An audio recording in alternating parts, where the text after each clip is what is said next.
Hello everyone, welcome to Ajiro Tech. Ajiro Tech. In this video, we're going to be looking at the Cambridge AS/A levels, chapter 6 of the textbook, the digital divide. In this video, we're going to be learning what the digital divide is, what is it all about. We'll be looking at right here the causes and the effect of the digital divide. We'll be looking at the groups of people affected by this digital divide, and then we'll talk about reducing the effect of the digital divide. So let's get to it. Okay, let's get to it. Um, Before we look at what digital divide is, it is important for us to look at of course, there are things we should be familiar with, like hardware, software, broadband, the internet, Wi-Fi, talking about the wireless fidelity, talking about hardware, talking about those physical components. Okay, we're talking about software, general terms for program, talking about broadband, we're talking about wired internet that is being sent, connectivity, to homes so that they can have access to the internet. We're talking about the internet itself. We're talking about a global space. Okay, well, the full meaning means international network. Okay, it means people around the world can connect to this network. It's a public network. It's not owned by any. It's not owned by anybody. Okay, and so the whole idea of these two divides started with internet. Okay, because people need to connect to the internet to carry out so many transactions, to communicate with friends, to make research, you know, etc., etc., and the list goes on. But there is said to be a divide between those that cannot or will not use the internet and those that can. Okay, so this is a problem, and this brings us to our definition of what the digital divide is all about. Because when we look at digital divide, right there on your screen, it talks about the gap between people who are able to access modern technology and information and those with restricted or no access. Okay, they have access, some have access to these modern technologies and informations, and those who are restricted, and those who don't have access at all. And we also see it as the gap between people who have access to or can use telephones or television, personal computers, and the internet, and those who cannot. Back then, digital divide was all about people who can be able to access telephones, people who can be able to access computers. But now it is the list has expanded to so much more. Okay, and this divide exists because of the availability of high and low performance computers and even wireless connections. Okay, many parts of the world, not just in the USA, not just in the UK, not just in India, many parts of the world, they struggle to gain access to the use of computers. Even schools have been provided with low cost refurbished computers from organizations, okay, based in more developed countries. So is this divide is a really big issue because it is a gap that has proceeded for years. Okay, it has proceeded for years, and it's something we need to talk about. I talked about the fact that when the phrase was first used, it only talked about remember the generation of computers. Yeah, the first generation, second generation. Those were the divides. People were just able to have access to computers, but now it is extended to so much more. Like I said, the telecommunications, broadband, or the internet. Okay, now this digital divide can be caused by an inability of certain group to access hardwares or softwares, or those who can access both. Okay, and also to people who are or individuals who are lacking the required skill to even use this technology. Okay, now again, this group of people who do not have access include people who are living in the rural areas. Okay, the less educated, the elderly, the poor, people who live in less industrial, developed, or even technological aware countries. Now, a survey was published by the ONS, talking about the Office for National Statistics in the UK, ranging from 2011 and 2000, between 2011 and 2018, right there on the screen. And we saw that 5.3 million people had either never gone online or have not even used internet for the past 3 months. These are statistics, and you can make your own research to see what is happening in your country, and how this divide is affecting your country, your country as well. And you will be amazed to see that this is not just something that just happening in developed countries, but even more, in developing countries. Okay, even more in developing countries. Now let's look at this right here. They said the ONS, talking about the Office for National Statistics report, also talked about referring about the tech partnership basic digital skills framework. Now they describe 5 basic digital skills that can be used to measure inclusions. Okay, and also they talked about the fact that to be considered to having a digital skill, individuals need to be able to carry out one of these activities, okay, that we'll be talking about right about now. The first one is managing information. Okay, that is using the search engine to look for information, finding a website visited before, downloading or saving photos found online. This is a problem because not everybody knows how to do this. You need to be digital literate. That is, acquiring skills that allows you to be able to navigate your way around the internet. Many people don't even know what a search engine. Talk more about downloading, and you ask them, they're like, download. So it's important.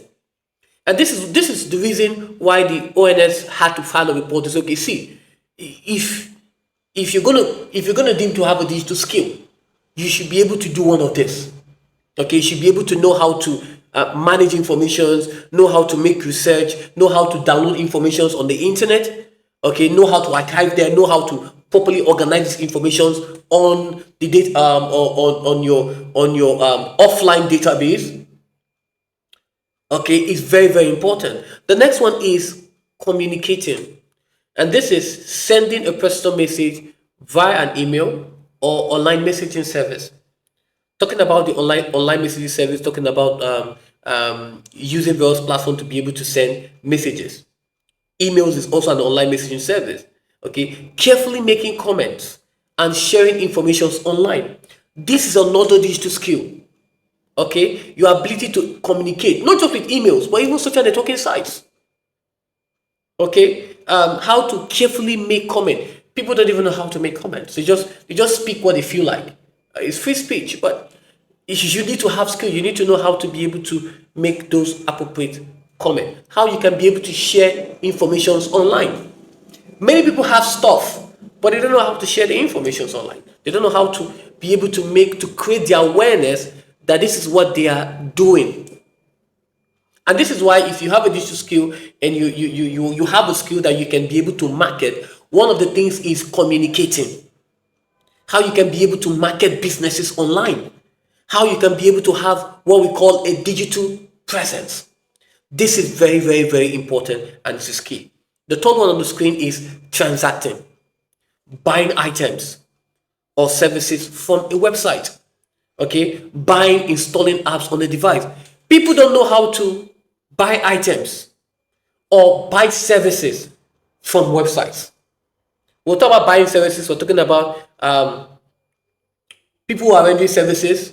In this case, for Ajiro Tech, we are offering IGCSE tutoring services. Okay, for IGCSE ICT, for mathematics, chemistry, physics. So yes, people don't even know how to go about it. People don't even know how to purchase items online. Talk more of even buying apps. And buying apps. That seems buy apps. It seems to be scam. It's not scam. Okay, and this is why you have trusted platforms. Okay, like your App Store, your Play Store, okay, your Microsoft Store, that you could actually buy applications, because not all applications are free. You have to buy them. Number 4, problem solving. Verifying sources of information online is key. Okay, verifying the source of information online is key. Solving a problem with device, okay, or digital service using online help. The problem is there are so many problems, few people who can solve them. How can you have a problem, okay? How can you verify the sources of the information that you've gotten to be authentic? How can you solve a problem with a device? For example, people come to me with a lot of problems. Ajiro, I'm having issue with my laptop. It's not doing this, it's not doing that. My external hard drive is this, is that. Please, can you help me fix it? I have the digital skill. Okay, they bring these problems to me. I look at it, I make my research, and it's solved. So problem solving skills is part of the digital skill that you must have. Okay, how you're able to use online help to be able to reach out to people to give you help in situations that you're having. To my students in the IGCSE and Cambridge, they reach out to me on various platforms. Discord, which is one of the most popular platforms that I'm always online. Okay, they reach out to me on via my email. Okay, they reach out to me on WhatsApp, and they send messages. Mr. Joe, I'm having a problem with this question, I'm having a problem with this, I'm having a problem with this, and it gets solved. And these are students from different continents. I've never seen them in my life, but the problem gets solved. So for you to be digital literate and for you to have digital skill, it simply means that you need to have that problem solving skill. So when problems come, your ability to be able to solve them is very, very important. Creating, completing online application forms, including personal details, creating something new from existing online images, music or videos. Okay, we're talking about creating, we're talking about your ability to fill form, we're talking about being a music producer or a music editor, a video producer, a video editor, your ability to be able to make certain edits to videos, to be able to put out what you want. So these 5 activities that has been listed is very important to be considered to having what? A digital skill. Very important. We'll talk about causes and the effect of digital divide. What are the causes? Now, we often hear words like infrastructure. And when we talk about infrastructure, okay, we start looking at 2 areas, the urban and rural areas. I'm just trying to summarize everything, right? The urbans and rural areas. Now, what do we mean infrastructure in the Cambridge AS/A levels information technology with the course code 9626? Okay, yeah. Okay, so the term infrastructure in IT simply means or refers to hardware, software, equipment used to provide IT services. This could include installations of electrical cables to enable the supply of what? Electricity, installation of fiber optics cables for your high-speed broadband, okay? The installations of your mobile cells, installation of your fixed wireless access, and even launching of satellites for the supply of broadband. All these are infrastructures. I'm not saying that you should obviously these are careers, but these are infrastructures. So when all these infrastructures are available, then it simply means that you can be able to have access to the internet. You're able to have clear access. And when it's not available, this is why I referred when I was talking about the cause and the effect of the of digital divide. I said we're talking about urban and rural areas because this is going to be key in our discussion in this particular video. Okay. Now, in rural areas, these infrastructures are lacking. Okay. In the urban areas, this is not the case. So let's put them in points. Let's start with geography. Now, the geographical cause for the digital divide are visible, both locally or as well as internationally. The IT infrastructures varies between countries, and even different areas within the same countries. Okay, um, I'm going to use my country as a case study just to explain the whole thing. In the textbook, they talked about the UK, they talked about India, they talked about Pakistan, but I'm just going to use my own country to explain it. Now, in the case of Nigeria, okay, and in Nigeria, to be more specific, I'm talking about one of the states, Lagos. Okay, now in the Lagos, we have Lagos mainland and we have Lagos Island. Now, inside the mainland, we have some rural areas. And inside the island has more proximity, right, to a lot of things, to a lot of infrastructures, okay, especially broadband. This is not something you see in the mainland. They have access to a lot of IT infrastructures that when you look at the Lagos mainland, places like Beda, so many Bagada, so many places. So many interior places in Lagos that don't even have these infrastructures as the Lagos Island. Okay, when we talk about Lagos Island, we're talking about Ikoyi, we're talking about Banana Island, we're talking about Lekki, Lekki Phase 1, Lekki Phase 2, we're talking about Ajah, we're talking about Ekpe, these places. Okay, so it is important. Okay, now another geographical course for this divide within individual countries relates to not lack of money but location. Location is very, very important. Okay, we've talked about wealth. Lagos Island has a lot of wealth compared to the Lagos mainland. Okay, in terms of location as well, Lagos Island has more proximity to all this. Now, they also talked about Osha, right? People who live in places that do not have internet access. Now, I'm just going to relate this still to my country, Nigeria, talking about places. I've been to so many states like Adamawa, that don't even have access to even broadband because they are surrounded with mountains. And it is difficult to provide necessary IT requirements such as fiber optics to these areas because of the problem building such resources under mountains. Okay, of course, these internet service providers are more interested, right, in providing what facilities, okay, for people living in the more densely populated areas. A similar divide can also be seen in the UK. People living in certain areas mean that they are also less likely to have access to required infrastructures because of the location that they are staying. The next one is another course. We've talked about geography as a course. Another course is the fear of IT. Is the fear of IT. And this is largely due to lack of education in IT skills and knowledge, or because of age.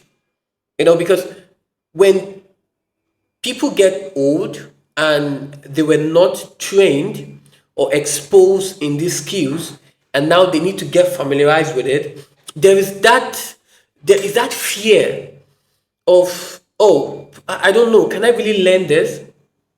Now, but the whole idea is that IT is meant to make our life easier, but sometimes it can make them more difficult because some IT devices can become more sophisticated, right? They become harder to use and maybe also harder to learn. But people, because of fear, oh, this is something new. I remember when I was just employed to a school and they were just making use of manual method and I just wanted to revamp the whole system into digital. I got a lot of fight back. Yes, I did. My work was to revamp the school to a digital school, and I got a lot of fight back. Like, you're just changing everything, and we don't know how to do this. We don't know how to do this, without asking, how can I do this? There is that fear among older people. Okay, because some people fear that they fear. Okay, they believe that when asked to use the computer or telephone system or even ATM, they might have to learn and understand set of complicated instructions. Now, this is not about you learning codes. This is about you learning how to use the device to ensure that your work becomes easier in the long run. Nothing you're learning for the first time comes easy. This is a fact. But over time, it gets easier and simpler for you. Most people do find the instructions fairly easy to follow once they can be persuaded to try.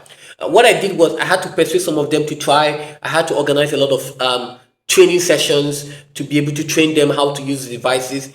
And to their amazement, they find it very easy. To some, I still got a lot of feedback because of the gadgets incompatibility. A lot of people, they don't have gadgets and they require gadgets and we have to buy them. We don't have enough money, we're not being paid enough, and all the excuses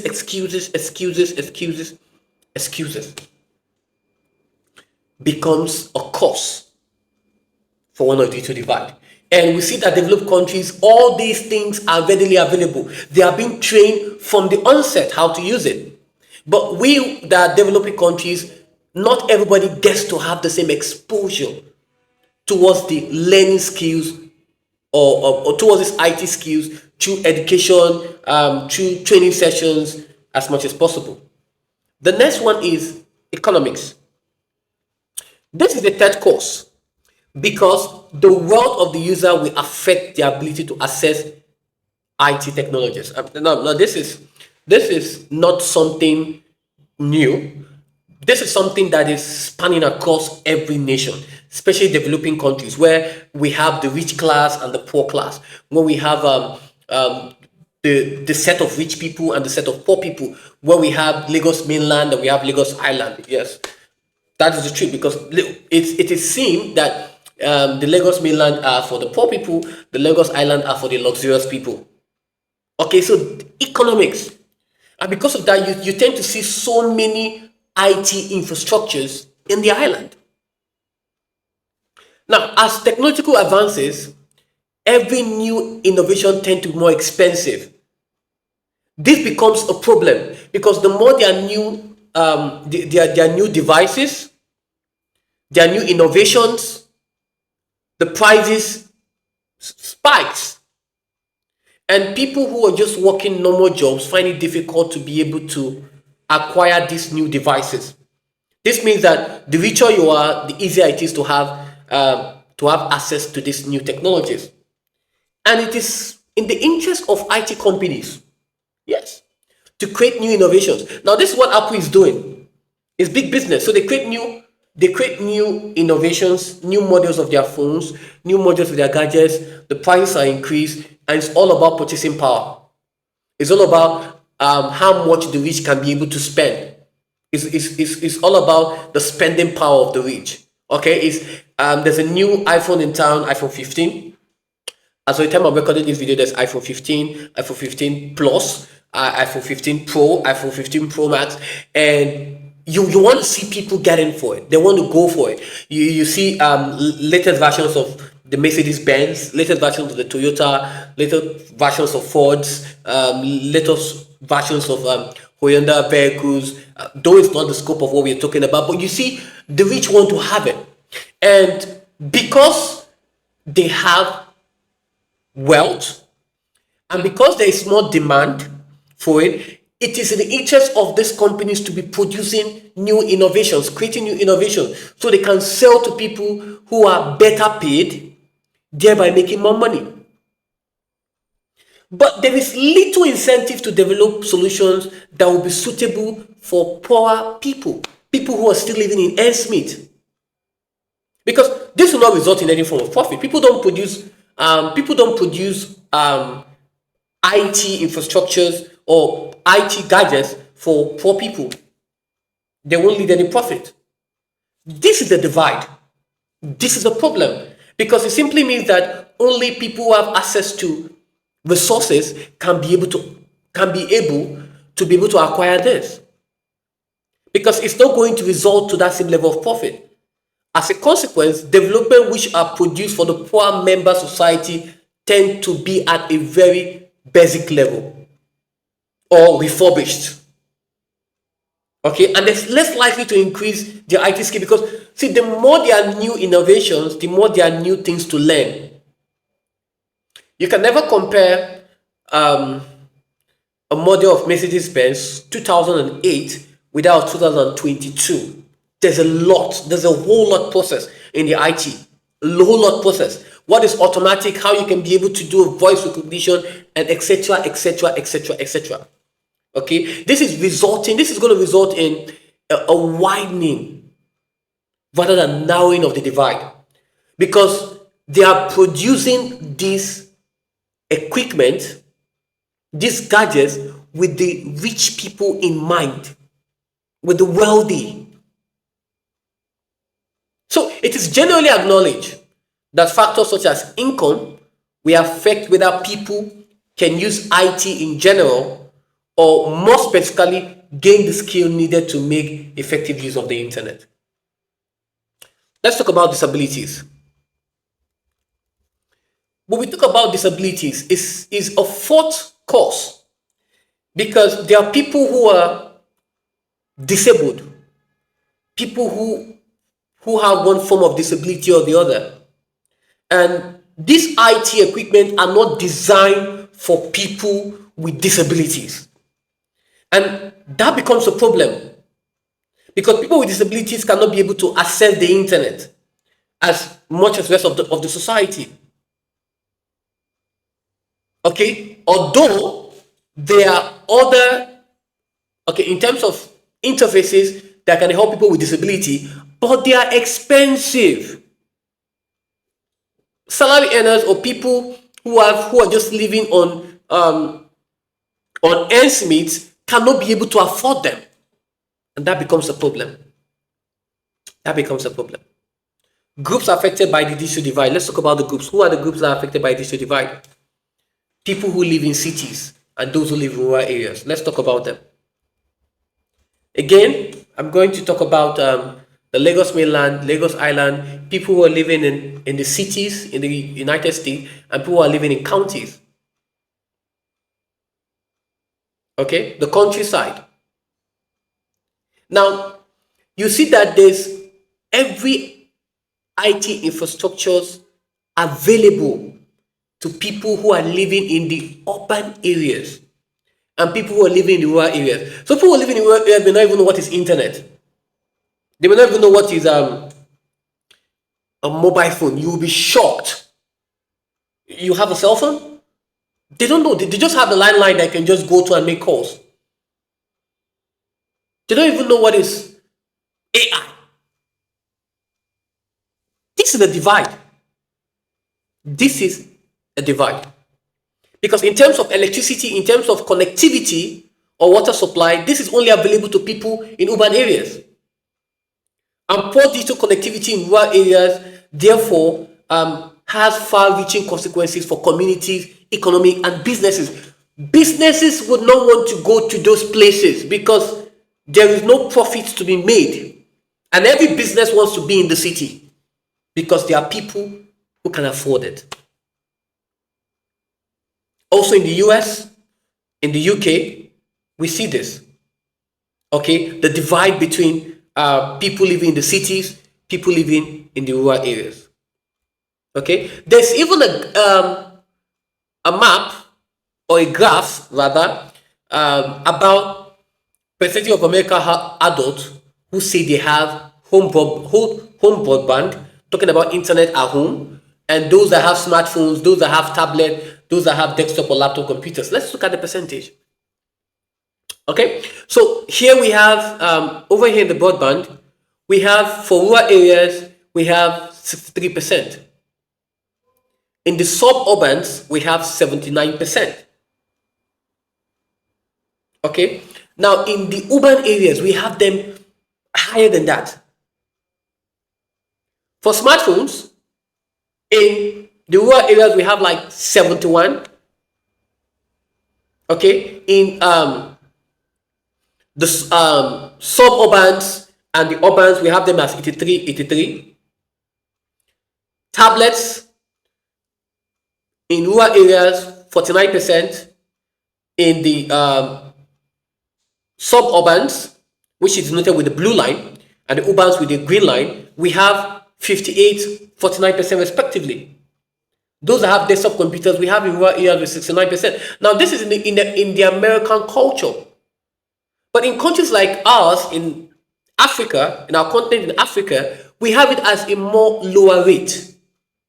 We have in villages that don't even know what is home broadband. You have a smartphone and you're being worshipped as a god. Yeah, you have a tablet computer and they see that, oh, I think you are Bill Gates. You have a laptop and they ask you, well, what is that? This is real. Okay, and there is also a report from BBC revealing that in 2019, India had more than 630 million internet subscribers, the second largest number of internet users in a single country. Now, India is larger than the total population of Brazil, Germany, Russia, and Egypt put together. Yes. But for every Indian who had access to the internet, there was at least one who did not. And those people are less likely, or are most likely, living in rural areas. So you see 25% of the population use the internet compared with 98% in the urban area. There are no other factors making it difficult for people living in rural areas to take advantage of the latest technological development. Okay, so we're going to discuss the three here. Okay, we have one, low population of rural areas. The population matters a lot. We have potentially challenging geographical features of rural areas like mountains. We have the limited commercial potential for communication companies in installing the necessary infrastructures in this area. Now, it is possible to get broadband anywhere. There is a phone line. I saw there is a phone line. However, in order to obtain the broadband that can reach fast speed, a slightly more advanced infrastructure is required. The problem why they are not doing that is expensive. And because it's expensive, the monthly payment will have to be, more expensive. And because these are rural areas, they cannot be able to afford it. Their hives are town. Okay, their hives, their hands are being tied up, and they're like, okay, why waste this money in this area when we can be able to have much more money in the suburban and in the urban areas? Okay. Also, difficulties in laying fiber cables in rural areas as a result of the geographical features, the remote mountains, populated deserts, dense areas of forest, etc., etc. Okay, let's talk about another point, which is more and less industrially developed or technological aware nations. Yes, this is going to lead us to what we call a global digital divide. When we talk about the global digital divide, there's always been a large gap between developing countries that perform poorly economically and the so-called developed countries that perform strongly. Okay, I'm going to talk about, we as a nation, we are developing countries. The UK is a developed country. Okay, now, unfortunately, the global digital divide can cause the economic divide to widen. There are so many things in Nigeria that we don't have access to. I'm going to say, in terms of economics, we don't have access to international transactions, except we have to use the international currency like the dollar, pounds, or euro. We can't even transact with our own currency. That's how bad it is. While other countries can do that in their currency, like India and other countries, we cannot even do that with our own currency. Some countries feel that they cannot even afford to invest heavily in technology as they need to improve education. So we as a country, we are still struggling with technology because we have areas that we need to improve on. We have to improve on our education, we have to improve in our healthcare, we have to increase job opportunity. But what they are forgetting is when there is improvement in technology, there's going to be improvement in education, there's going to be improvement in healthcare, it's also going to create job opportunities. This was also a report that was published by the in a conference in the United Nations that took place in the trade and development on trade and development.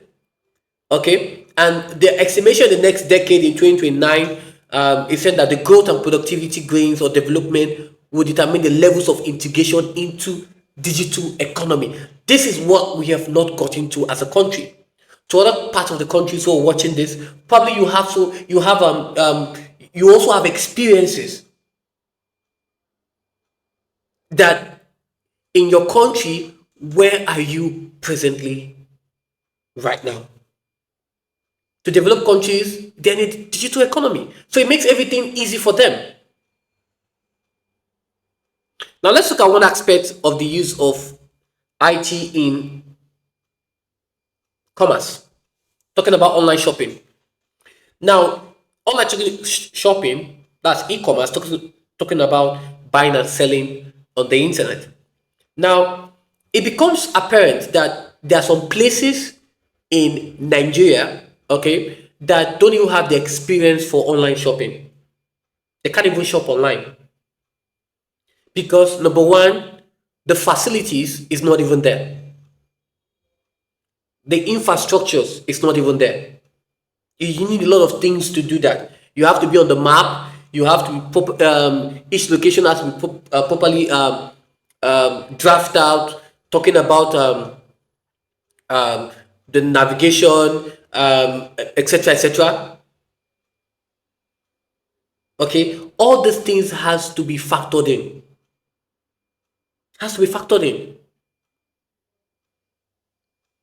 Okay, so delivery of these goods becomes difficult, and in cases where they can supply or deliver to your country or to your state, it becomes very expensive. It becomes very expensive. Talking about the global positioning system and satellite navigation, these are very, very important. The geographical information system, GIS, all these things has to be put in place. And that is why, again, you see that Lagos, states in Nigeria like Lagos, Abuja, River State, these are three, Kano, okay, they have infrastructures in the urban areas that give rise to online shopping. Now, in also another areas to talk about this is the fact about banking. There's so many people that don't even have a bank account, don't even have an ATM card. Yeah. Well, we're talking about global digital divide right now. Okay, so that limits the ability to be able to buy goods online. For our countries, if you want to buy goods online, you need to have a USD card, a dollar card, a pounds card, a euro card. A Naira card is not going to buy you anything internationally. That's how poor and developing we are. It's the truth. And we know this in other countries as well, who are also being challenged, especially in Africa. Especially in Africa. Countries that have widespread access to internet, and more specifically broadband, can trade with other countries far more easily than those who do not. Access to the internet and IT in general is an utmost part of modern education. Consequently, nations where people only have limited access to these technologies and the benefit they can bring to education will be unable to compete effectively in the global economy. This leads us to the next section about digital divide between better education individuals and those with less who are less educated. We talk about developed countries, and I think of China, I think of Japan, I think of Korea, I think of the Asia continent because these are the fastest growing economy or continent you can ever imagine. What are they doing that we are not doing? Even in those countries, we still have rural areas that still don't have access to these modern facilities. So let's not just give all their praises to them. But the percentage is Low. That's the difference. The percentage is low. The educated and the uneducated. The educated and the uneducated. The uneducated people can be considered to be those who have not gained many educational qualifications. This restricts their chances of getting a well-paid job unless they are very lucky. Because of this, they work in a lower paying job, such as performing labor in constructions or agriculture. But educated people earn more money throughout their lifetime, leading to a higher quality of life. Uneducated people tend to not to earn enough to provide for their families, which should push them deeper into poverty, making it less likely they can even invest in IT equipment or service. They are trying to feed their family. You want them to get a tablet? An important factor that can contribute to digital divide is an individual level of educational achievement. Funny enough, even our public schools are not even branded to the extent to even compete with private schools. The related use of IT in schools and classroom. Another factor is the divide that exists between educational establishment. In other words, inequality in digital literacy can be considerable between schools that can afford a lot of IT equipment and fast broadband and use IT across the curriculum and schools that do not. Okay, so it is generally thought that digital divide among people still exists between uneducated people who do not understand the importance of internet in their everyday life. I met a shop one time who was a restaurant who was so good, the cook was so good, but she never had a digital presence. She never even knew that the internet existed, or they had to just open her eyes to it. And she started having customers coming into her restaurant more than what she could ever imagine. This is what is happening. This is what is happening. The divide between the educated and uneducated people. And because you are educated, you look down on uneducated people. And the educated people have more paying jobs. The uneducated people, they're just working with lower paying jobs. This is a divide. Because of the infrastructure that has been available to people to gain these qualifications. And for you to be able to amass these qualifications, you need to be able to afford it. And that means you have to pay for it. And because the economy is so divided digitally, people who have the money can be able to afford it for their children. People who don't have the money cannot be able to afford it. The old and young. The old and young. Older generations tend to lack confidence when it comes to using IT, as they have not they were not brought up being exposed to it constantly, like the younger, the Gen Z generation. Okay, let me not say younger, the Gen Z generation. Yeah, that's what they call themselves, the Gen Z. Okay. Okay, the Gen Z generation. Because they lack confidence, old people. There's that fear of trying to learn new things. Okay. So they're used to, if I want to buy something, I have to walk to the closest shop and get it. And the younger generation will just be at home and just order it in a twinkle of a second, in a twinkle of a minute, it's being delivered to them. This divide is increased because IT businesses wish to make large profit. So it results in concentrating on the larger group of consumers. Consequently, which is aimed at what? Younger people. With few modifications as well, maybe to help the older people, use them more easily. Okay, let's talk about an example. The smartphone.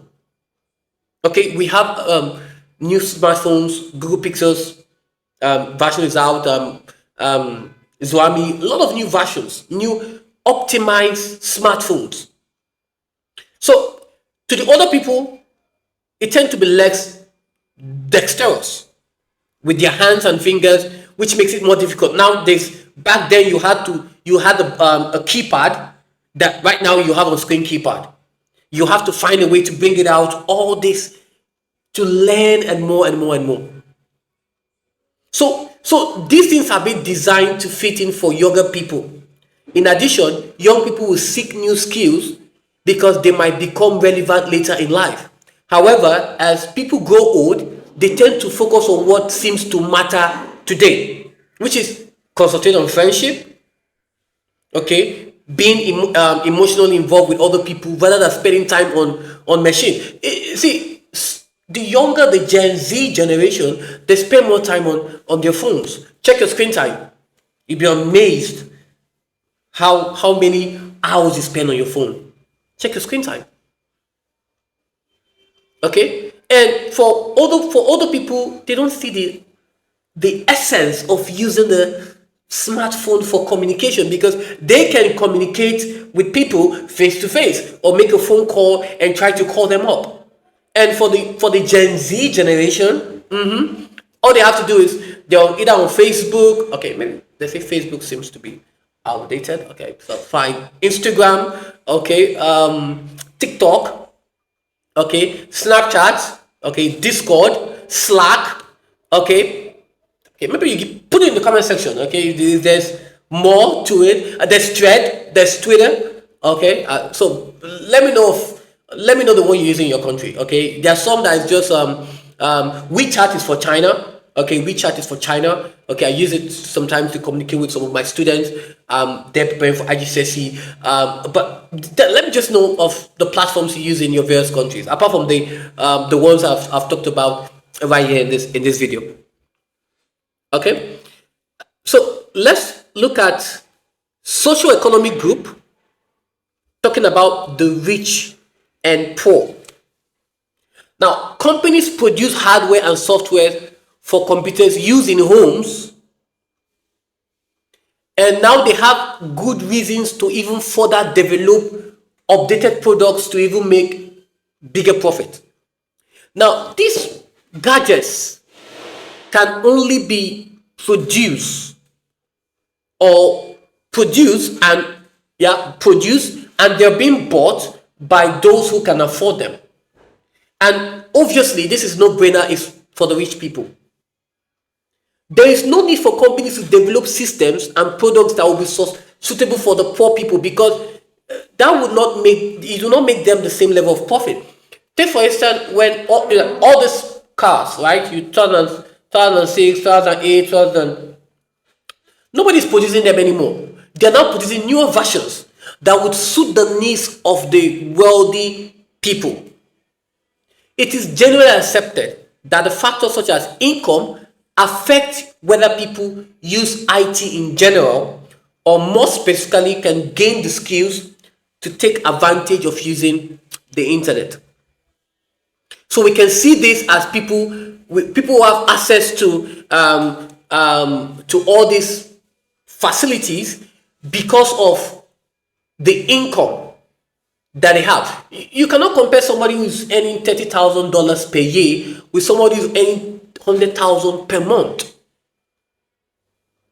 The needs are always going to be different.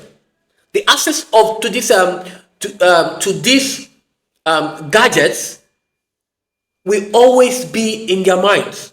For someone only 30,000 per year is talking about how to sustain a family. People with disabilities.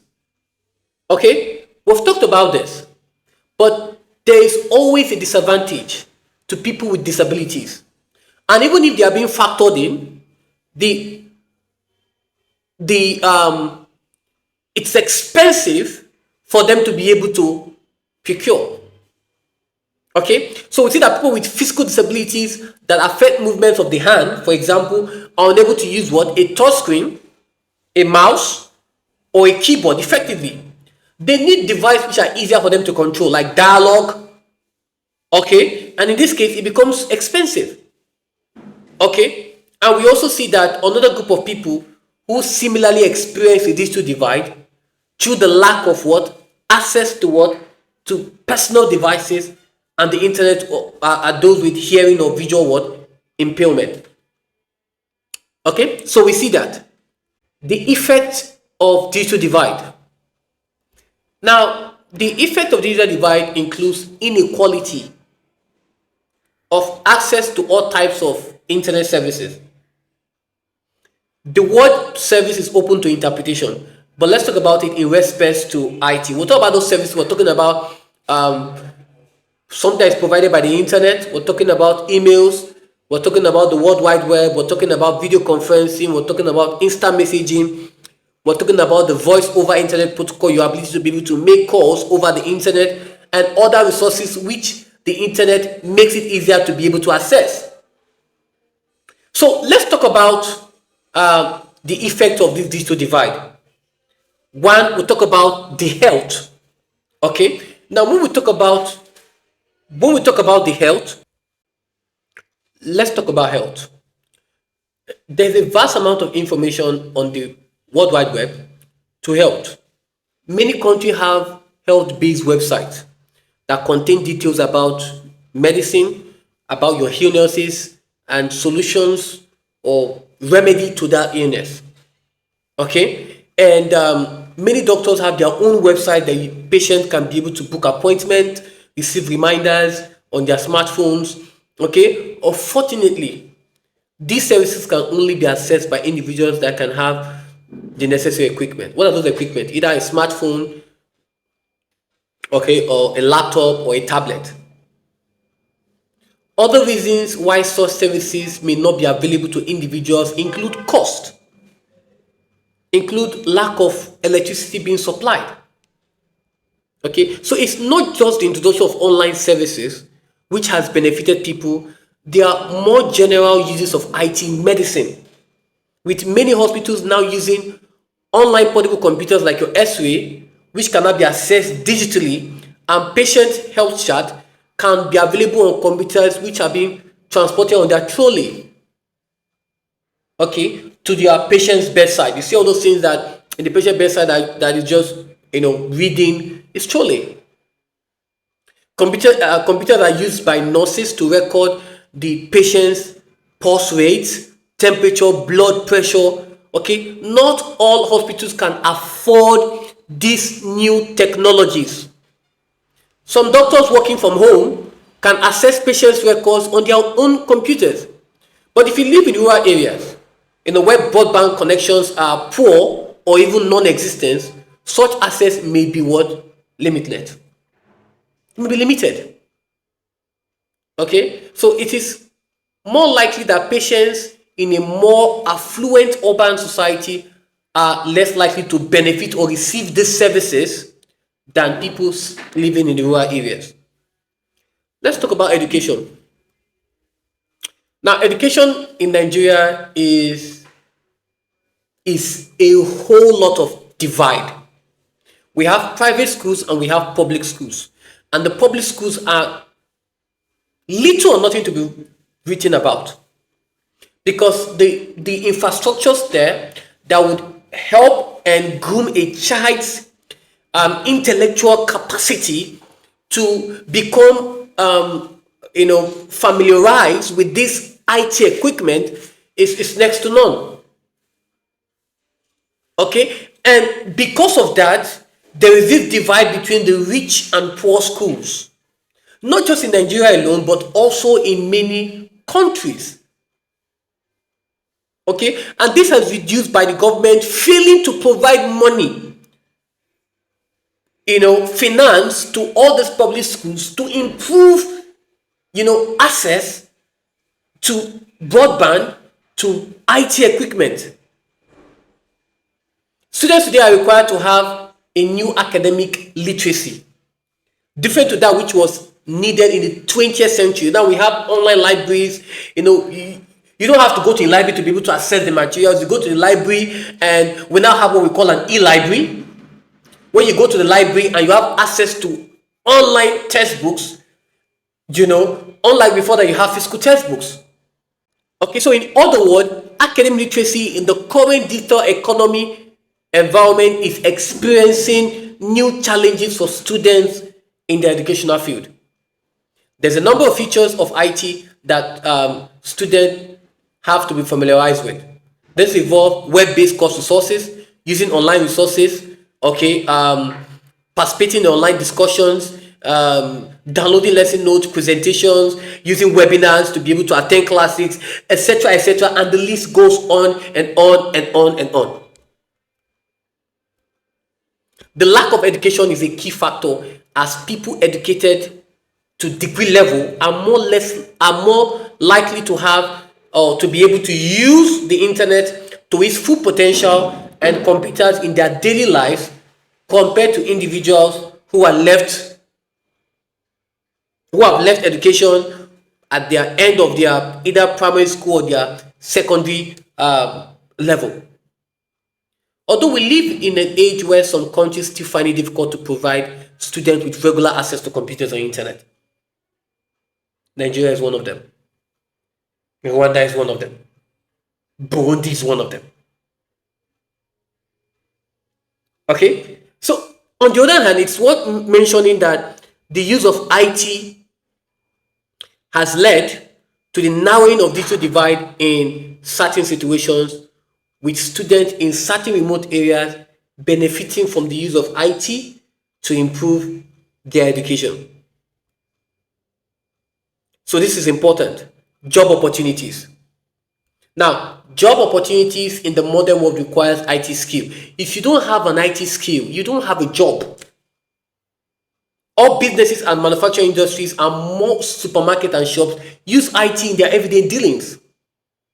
So a job seeker must have skills if they are to realize their hopes of a job. This is not just you reading textbooks, but you need to know how to use these skills to be able to earn yourself some money to be able to live a good life.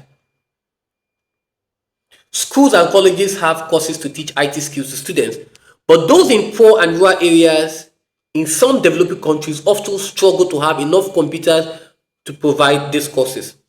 Richer schools have sufficient computers and consequently can provide students with the necessary skills, right? And consequently can provide students with the necessary skills, thus contributing to what the digital divide. Another areas affected by digital divide is that companies recruiting employees online, there are numbers of recruitment services offered by job agencies. It is possible for individuals to create a curriculum vitae, talking about a CV, okay, where you have to put in the summary of your qualifications, skills, and talents online. Okay, so this is very, very important. Okay, the use of internet for some time has been seen as an essential way people can look and apply for jobs. The question remains whether new technology can even put out the inequality which we are seeing right now among people trying to gain access to meaningful employment. What is trending right now is IT jobs, and your ability to be able to learn these skills fetch you a lot of money. Fetch you a lot of money. Okay? Social interaction. The use of IT has been fundamental. People now make it what we call social networking sites where people can be able to communicate with each other far and wide. Okay? You're staying in touch with friends and relatives. People can now stay in touch with friends, using the sites. The use of internet allows people to have these opportunities. But this can create a social divide between those who have developed these skills and those who are lacking this. And this division creates the possibility of social inconsistency in the community, where the wealthy people can have computers and access the internet while the poor people cannot. What are other uses for the internet? Online booking. Okay, people are able to just make bookings online, right? And peruse through of other plans. It's the Christmas period, it's the festive season. People want to travel out to be able to see a lot of things that is happening. Okay, so you're able to just glance through, make bookings, look at other exciting features that are available for you, and this is possible, right, with the use of your PCs, your laptops, and your smartphones. Okay, and now in developing countries, internet access can only be available to a small proportion of the population that has relatively high income. Okay, and instead of looking at travel agents, okay, which you end up paying so much more, you can use the online book in advance, and you pay less. Online banking. We've seen that many people don't even go to the bank anymore. Use your phone to carry out a lot of transactions online. But this is not possible or restricted in the rural communities, which do not have what a good broadband connection, because for you to be able to access this, you need to have internet connection. Okay, so people cannot be able to afford to buy a phone, much more having an internet banking experience. So with major banks closing many of their rural branching, it is becoming increasingly difficult to carry out transactions of any sort. Online shopping, people carrying out shopping experiences online. We have Amazon, we have Jumia, we have Alibaba, carrying out these experiences. Shopify, okay? So people are able to buy items, okay, online. And this makes it difficult for people who are not having an online shopping vendor not to experience or find the difficulty in making profit as people who shop online. In fact, they're now finding it difficult to compete with organizations that are completely digital and have no physical presence. Okay, so it is generally accepted that there are many advantages to being able to shop online. You can be able to compare for prices, you can be able to look which item is better, look out for reviews before you actually buy them. Okay, also, another one is if people are deprived of this access, which is the poor people, okay, they may end up paying more for their goods rather than rich people. So because you don't have access to the online shopping experience, okay, you might end up just going to that shop that is close to you, buying for that item, not knowing that you can pay less for it. Access to news, which is one benefit of the internet, because now there is little or no distribution of physical handlet or bulletins to people in their neighborhoods anymore. Informations or news disseminations are now available online. In fact, it got to a time when the UK no longer had the teletext service, and they told its residents that if you want to access any news, it's online. So it's a challenging experience with people who are living in the rural areas to be able to experience all this. We have BBC, we have Azadira, we have CNN, we have a whole lot. We have Bluebell. Okay, these are world-renowned news companies that gives you 24 hours news updates. All you have to do is go to their websites and to be able to access them. Government websites. Okay, there's also government websites in your various countries where you can be able to go there to obtain information on statistics, download government forms, look for applications, look for benefits, pay your fines, pay your taxes. This is one problem with the rural areas, because all they have to do is, for them to be able to carry out these services, they have to go to physical government offices, and they spend a whole lot of time there. Some, they will have to travel distant miles to be able to even locate one of the offices. Finally, how do we reduce the effect of digital divide? Okay, one way is to enable faster and cheaper access to the internet. This will reduce the divide between those who have access to the internet and those who do not. However, it does not get over the problem of those who, even though they have improved access, will not necessarily engage with the technology, because you still need to have the skill to use it. Okay? Now, let's look at another one. Another section of the community which suffers from digital divide is the elderly. As we've seen, to overcome this, there could be teaching programs within the communities, teaching other people how to use this advanced technology. Okay. Also, there's a number of organizations that can help government in developing countries provide schools with computers. Okay. One such company is Computer Aid International. The Computer Aid works with several non-profit making organizations to provide PCs for use in schools and has done so in numbers of African countries, Rwanda, Burundi, Zambia, and many others. I think they've also come to Nigeria to also do that as well. Okay. So another one is the fact that in terms of the rural areas with little or poor access to internet, they can create a cyber cafe in these areas, where they can go to have access to internet to be able to carry out a lot of transactions. This is where we end for this important chapters.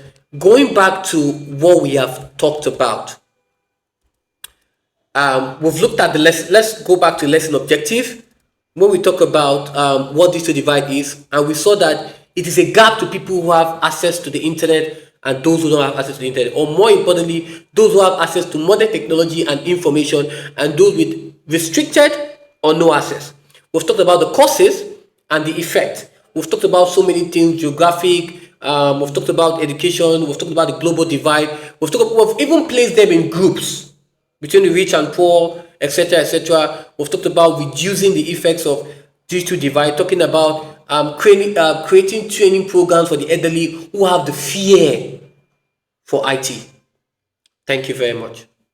I want to talk about a very important YouTube channel called Ajiro Tech. Trust me, this YouTube channel is a giveaway. It's loaded with IGCSE, ICT, O level, AS, and A level. So trust me, is a giveaway. This channel is helpful for your group studies, your personal studies, and it has a proven track record of producing excellent results. So do me a favor, click on the subscribe button, okay, and share this YouTube channel with your friend. Trust me, that will be the best gift that you are giving to them. Thank you very much, and I'll see you in my next video.